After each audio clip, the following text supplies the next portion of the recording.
పూజ చేసి దాని మీద వంట చేస్తే తినదంటే ఈవిడ. అదే నిజమైతే రైతు భూమి పూజ చేసే వరి పండిస్తున్నప్పుడు నువ్వేం తినకూడదు? మరి తినేస్తున్నావే. షాపుల్లోంచి నువ్వు బ్యాగులు తీసుకొచ్చినప్పుడు దాని మీద ఎవరి ఫోటోలు ఉంటున్నాయి? వారి ఇష్టదైవం ఫోటోలే ఉంటున్నాయి. మరి ఎలా తెచ్చుకుంటున్నావు?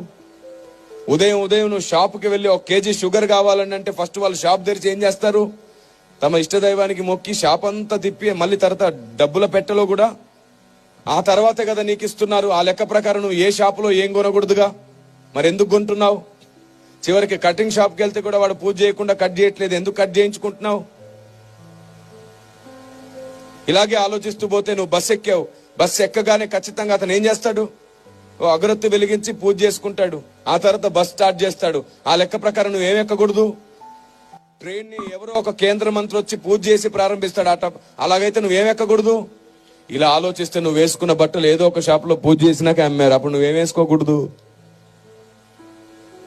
చూసారా? ఈ వీచే గాలి ఉంది చూసారు, ఈ గాలిని హైందవ సహోదరులు వాయుదేవుడా అని మొక్కుతారు. అప్పుడు నువ్వు ఏం పీల్చకూడదు, అప్పుడు కదా చచ్చూరుకుంటావు.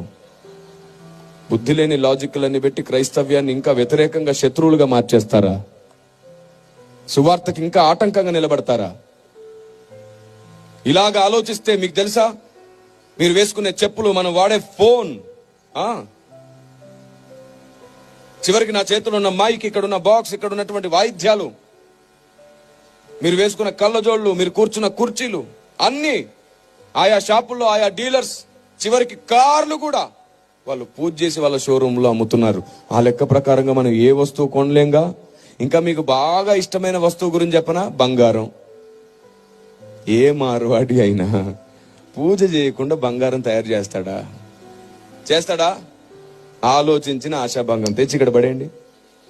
పాస్టర్లు అందరు కలిసి మళ్ళీ ఇదే కొత్త సంవత్సరం ఇంకా పెద్ద సభ పెడతారు. అప్పుడు మొత్తం మండలం వచ్చి సువార్త వింటారు.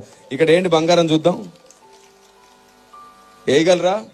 అమ్మో, ఇది నా బంగారం, పూజ చేసిన బంగారంగా. మరి ఇలా ఉంటుంది. చాలండి, ఇంకెంతకాలం ఈ అజ్ఞానం చెప్పండి.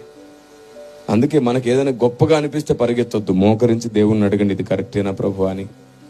మన జ్ఞానానికి పరిధి ఉంది, ఆయన జ్ఞానం అమితమైనది. ఆమేన్. అనంత జ్ఞాని ఆయన.